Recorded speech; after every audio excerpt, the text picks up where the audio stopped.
The top story after the sudden collapse of Silicon Valley Bank, President Biden is reassuring consumers that their fake economy has never been less fake and they will not lose a single dollar while he is up for re-election. Meanwhile, Fox and Friends co-host and somehow history's most misguided Ainsley Earhart, did her part to ease the panic, saying you should very calmly and carefully take a crowbar to the nearest ATM. I understand not ensuing panic, but I think it's time to be honest with American people at the same time. We need to go to our banks and take our money out. Okay, dokie. That could not have gone over well with Fox News advertisers whose quirky business models are built around money existing. Critics blame the crisis on Silicon Valley Bank CEO, who, when discussing the company's assets, used the short-sighted, greedy strategy of not lying. That was absolutely idiotic, an employee who works on the asset management side of Silicon Valley Bank told CNN in an interview. They were being very transparent, but their transparency and forthrightness did them in. Yes, don't tell us what's happening, just tell us our money is safe and making lots of friends at the kennel.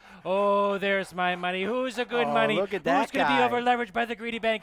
Daddy loves you, money. Yes, he does. Joining me now is Democratic strategist who still thinks she can convert Steve Kornacki, Lydia Parker. Good evening. Chief Washington Bureau Chief who only buys suits from the finest bin, Jonathan Keene. Hello. Chief Field Correspondent who had fried dough for breakfast this morning and every morning, James Smartwood Jr. Hey, Dad. And CBS News' senior White House correspondent whose first words to her child were, "This is on the record," Weijia Jiang. Thanks so much for joining us, Weijia. Great to be with you, James. You too. Now, have Biden's emergency actions reassured the concerned public that they'll still be able to withdraw their last $300 for a car repair before hitting up the dumpster for half a trash bag of pizza soup?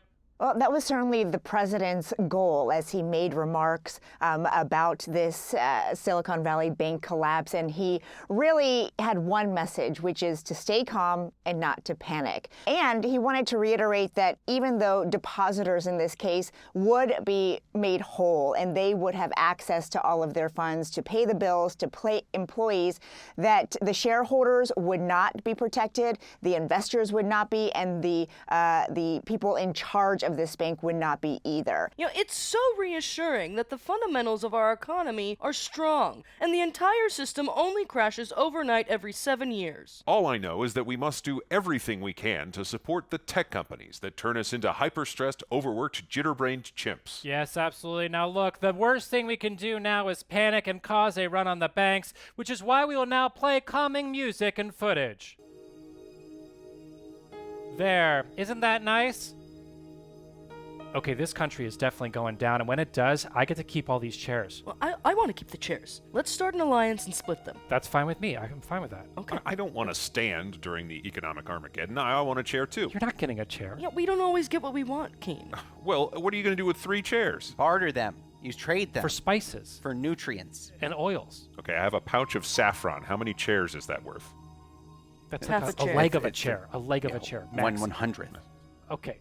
Oh, wasn't that great? See, everything's fine. Yay! All right. As for conservatives, they have a theory on what caused the bank meltdown, but they're not taking the easy route and researching what actually happened. They're doing the hard work of blaming who they blamed in their previous segment. Silicon Valley Bank prioritized wokeness. This was one of those woke banks. Wokeism has supplanted merit. Take huge, risky gambles on crazy penis. woke projects. Silicon Valley Bank is a woke Biden bank. They were holding seminars on Lesbian Visibility Day and National Pride Month. Yes, this collapse happened because Silicon Valley Bank was distracted with Pride Month, just like Fox News' stupid take happened because they were distracted by their Pride Month. We should give Fox News credit, though, for such an original take on this crisis. It takes a lot of ingenuity to use the word wokeness instead of minorities like they did in 2008. I don't remember a clarion call that said Fannie and Freddie are a disaster. Loaning to minorities and risky folks is a disaster. When Bill Clinton decided to tell Robert Rubin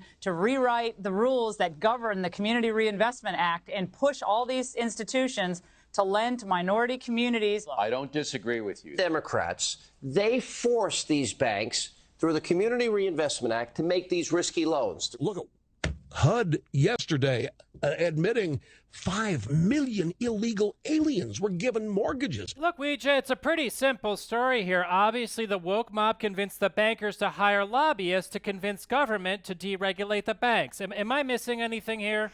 I really can't speak to what they were talking about in terms of wokeness, but it is no secret that there is an extreme lack of diversity in the tech industry, and that the overwhelming majority of CEOs of startups who were impacted with this collapse of Silicon Valley Bank are white men. So those are facts that we know. I don't know how they're related to the collapse itself. Well, first of all, I just want to applaud Rush Limbaugh for learning his lesson and sitting out this fight this time. In Fox News' defense, white guys have never been at the center of a financial crisis because by the time it hits, they're at the center of the Mediterranean on a yacht. Would you say senator? Senator of the Mediterranean. There's a Senate chamber in the Mediterranean. Is that what you're saying? That's it.